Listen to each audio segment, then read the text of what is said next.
It's Veganuary, kids. So you made a resolution to be vegan for a whole month. You don't know what to do with yourself now? Stick with me. We got this.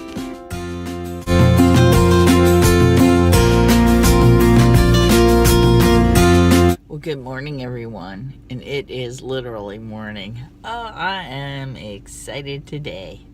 Today we are going to cook. So you've decided to become vegan. If it's for the long haul, if it's temporary, if you've decided to place 3 vegan meals a week, welcome everybody that wants to discover a plant-based diet. I'm happy you're here with me, and I hope it's beneficial to you. You don't have to be a vegan to watch this. All you have to do is just show an interest in plant-based cooking. I'm at work right now, and I will be going in and doing my few hours. And then we get to go home and cook. I've got a recipe today that I want to show you. It's very simple to make. Also, I wanted to talk about things that really help the vegan lifestyle. It's going to take you a while to actually set up your kitchen and have the ingredients some of the vegan recipes call for, but you can do vegan recipes in your kitchen. Very easy, very simple. The first month is usually the most crucial because you don't have all the things that you can follow with the recipes.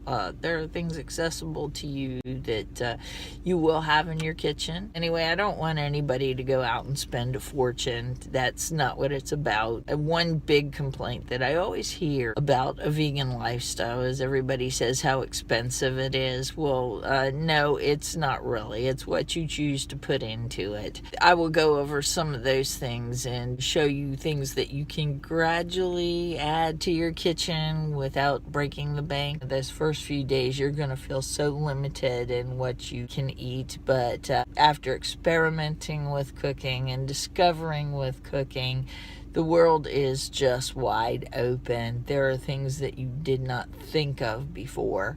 I'm resolving to make fairly short videos. My work week is going to get slightly heavier, and I want to be able to post a recipe every day. With that being said, I'm going into work now, and when I get out, just come with me to my kitchen and we will get started. Welcome to my kitchen. Well, I can tell that there's going to be some very strange camera angles until I get the gist of this.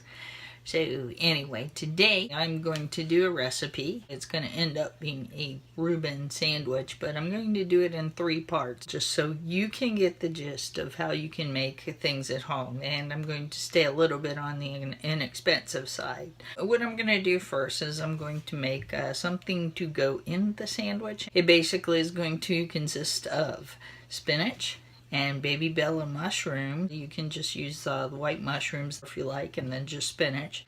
So anyway, with that, let's get started. You turn this on to relatively high heat.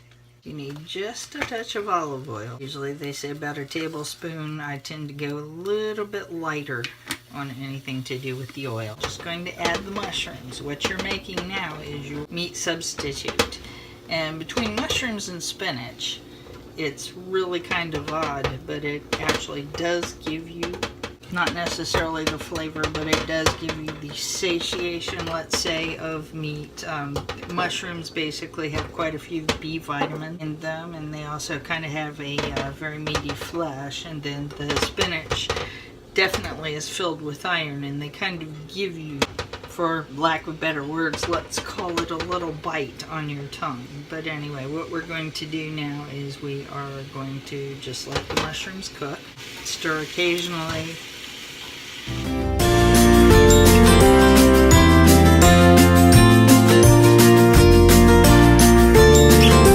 At this point, the mushrooms are throwing off quite a bit of liquid. Don't pour it off, because that wonderful liquid will cook the spinach that you're going to put in, and it will make the whole recipe a little bit richer. All this liquid, the mushrooms thrown out. This is nothing to do with what I've added. Most of the liquid has come off the mushrooms, so we're going to add the spinach. Now, the trick about adding the spinach is you don't want much liquid left, because you're only going to add it and let it go until it's wilted. And I'm just going to add about an equal amount of spinach. I'm making a lot. You do not need to make this much actually for the Reuben sandwich that we're going to make, but I'm going to also use it as another meat substitute somewhere. Maybe doing a vegan mashed potato too, which would be a good thing to serve with it. This substitute you can use with all kinds of things. Now again, if you want to add any sort of spices to this, you're quite welcome to do so. A little garlic salt would be nice, but I'm going to leave it pretty much as is. And it all depends on what taste you're going for. Okay, so the spinach is just wilted. Part of it, like I said, will go in my refrigerator, and that will be for tomorrow or maybe later tonight. Doesn't that look good? It's not going to look like meat, but it will satisfy every bit as much, just because of the components that are actually in both the spinach and the mushroom. Next thing I want to show you is how to make a Thousand Island dressing. You can go to your normal mayonnaise aisle and you can get this just mayo. It's free of any animal products. It's not actual mayonnaise. Hellmann's, I believe, actually has a brand right now. The only reason that I haven't gotten it yet is because I haven't read the label. So I honestly don't know if it's totally vegan or not. I usually use this, or you can use VEGANUARY, but now VEGANUARY, some stores won't carry it, but like I said, this usually is on your normal shelf. Oh yeah, working these strange camera angles. Next, wow. This is really something, man, are we gonna have to do some work here? Anyway. Just forgive the weird camera angles, because once you taste this recipe, it'll all be worth it. Okay, so next what I'm going to do is I'm going to make a Thousand Island dressing, which is your typical topping for a Reuben. I'm going to go ahead and add a little bit of vegan mayo, a little bit of ketchup, and relish. Now, the actual, also one other thing, just a pinch of garlic salt. Now, this is a simplified version of the recipe. You can get a little more advanced if you want. Basically, the advancement calls for you to cut up a couple of olives and put in, but didn't see any need to buy olives. Also, it would be a nice touch, but it's not necessarily something that you would have to have. Just open the mayo. If you don't have vegan mayo, I've got another suggestion of what you can do. So I'm going to put the just mayo in. Okay, that goes in. Ooh, guess what? I think, hey, I might be onto something here. If I can raise that up. Hang on just a second.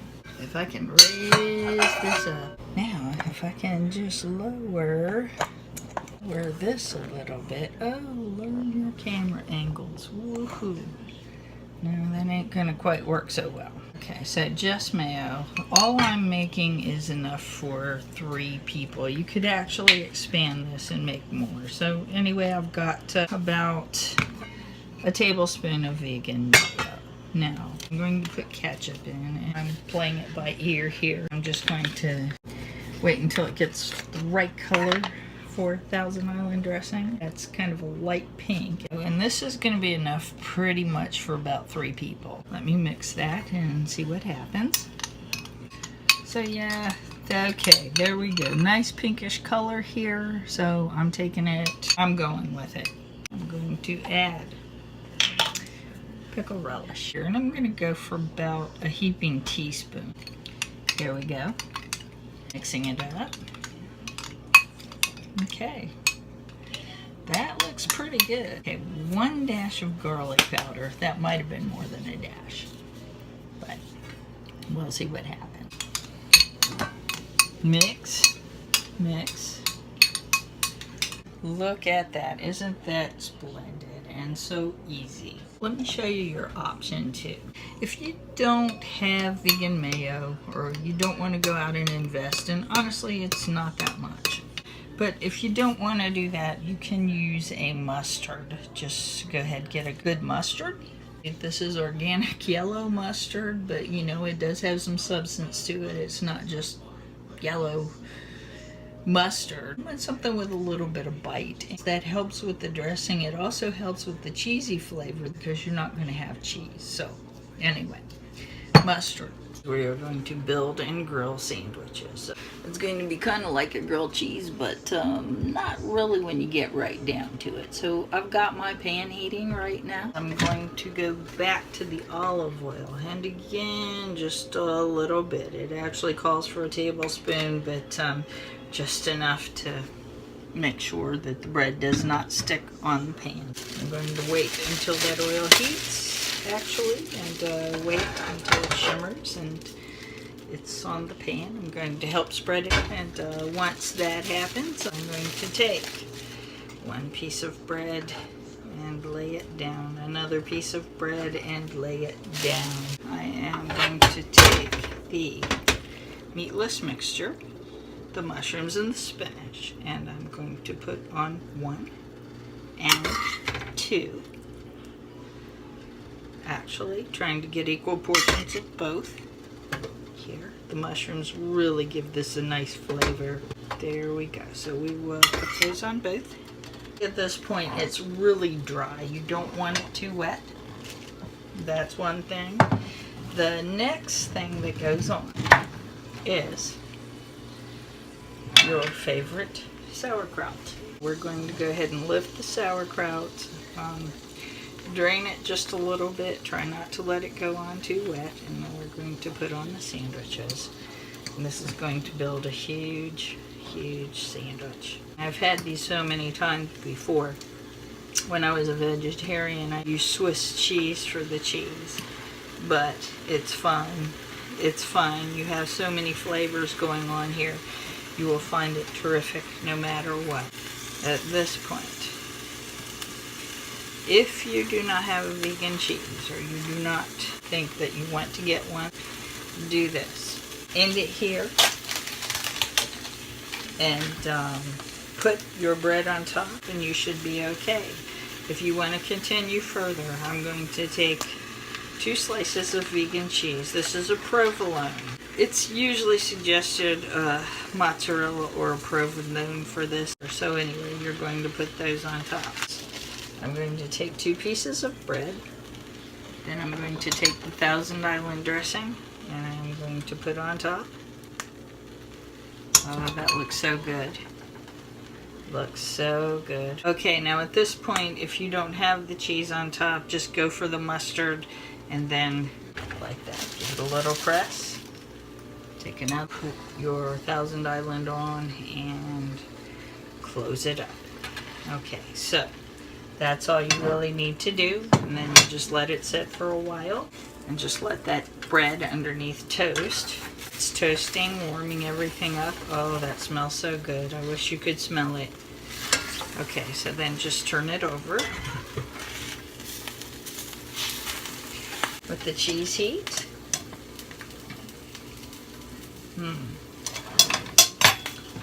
I'm eating a renegade piece of cheese now.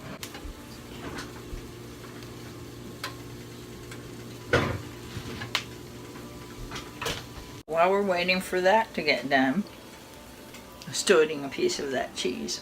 Yeah, let me see if I can work on some camera angles here. Wow. I just don't know what the best angle is here, or the time of day. Obviously, I don't think this is a good time of day to film here, but what the heck. I believe we're just about ready. So what I'm going to do is I'm going to take a sandwich, and I'm going to pretty much flip it that way, and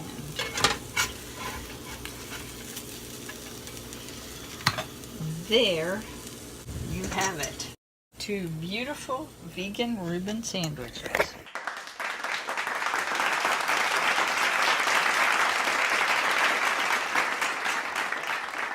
That sandwich was truly delightful. It's all gone now.